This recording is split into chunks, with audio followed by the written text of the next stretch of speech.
30 வருஷமா நான் உங்களுக்கு பூஜை பண்ணிட்டு வரேனே, எனக்கு எந்த விதமான வருமானமும் கிடையாது. ஆனா கள்ள கடத்தல் பண்றவன், கள்ள நோட்டு அடிக்கிறவன் இவெல்லாம் ஓன் இருக்கானுங்களே, இது என்னங்க நியாயம்? இந்த பார் பூசாரி, உனக்கு பூஜை பண்ண பிடிக்கல, நீயும் போய் கள்ள நோட்டாடி கள்ள கடத்தல் பண்ணு.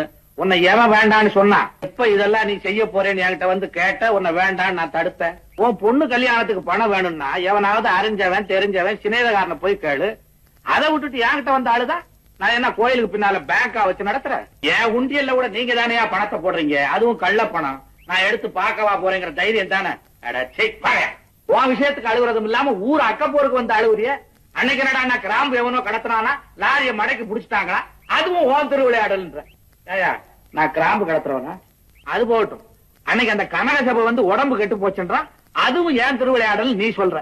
ஏயா, அவன் உடம்பு கெட்டு போனதுக்கு அவன் திருவிளையாடல் காரணமா, ஏன் திருவிளையாடல் காரணமா?